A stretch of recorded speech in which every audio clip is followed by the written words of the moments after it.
Magandang umaga mga kabay. So meron po akong estimate dito mga kabay. Wala po itong job number dahil sa kapitbahay lang po namin ito. So ang brand pala nito mga kabay, Carlton. Yan, hindi ko alam kung yun ba yung basa niya. Yan. So dinala lang dito kaya wala po siyang job order. Check natin, nakasaksak na po yan mga kabay. So wala siyang power mga kabay. So bubuksan natin mga kabay. Unahin natin yung sa lagayan ng carbon. Kung meron bang carbon o wala.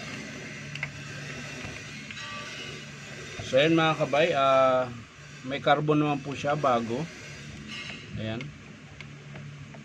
So ngayon gagamit tayo ng tester. So unahin natin yung kanyang cord muna. So ayan mga kabay, buo yung tester natin.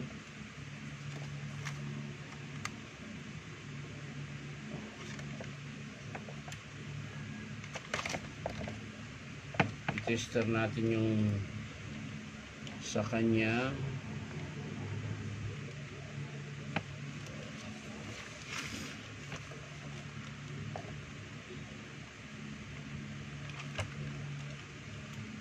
siya nawawala. Ayun. So yan mga kabay, meron yung isa. Yan, dito tayo sa kabila mga kabay. Sa blue. Meron din mga kabay. So walang problema dito sa kanyang cord. So dito tayo sa kanyang brush. Sa pilquil tayo.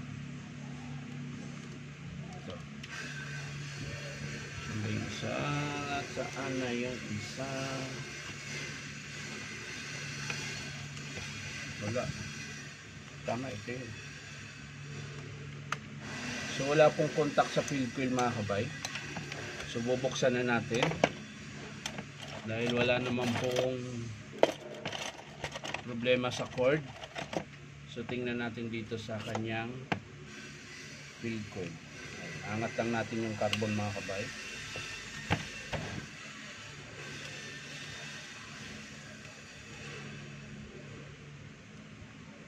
Ayan. Tapos babaklasin natin yung kanyang armature.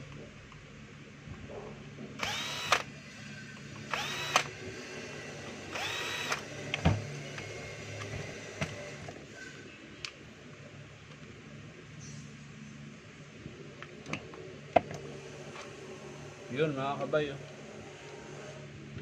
nangitim. So ibig sabihin pumutok po yung pilquil niya. Ayan. So nangitim po yung kanyang pilquil mga kabay. Ayan. Hindi lang po makikita dahil nasa loob. Ayan.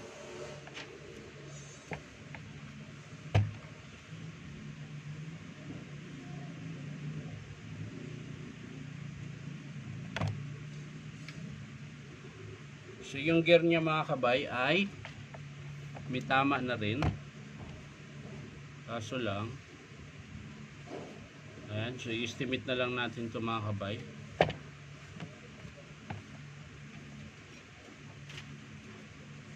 So ang sira dito mga kabay, armature, pilquil, ito po yung nasa loob, tsaka yung gear in pinion.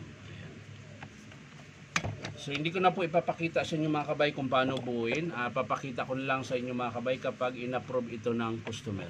So maraming salamat mga kabay sa panonood. Ulitin ko, papalit po tayo ng armature, pilquil, tsaka yung kanyang gear and pinion. So yan lang mga kabay, maraming salamat. Bye bye.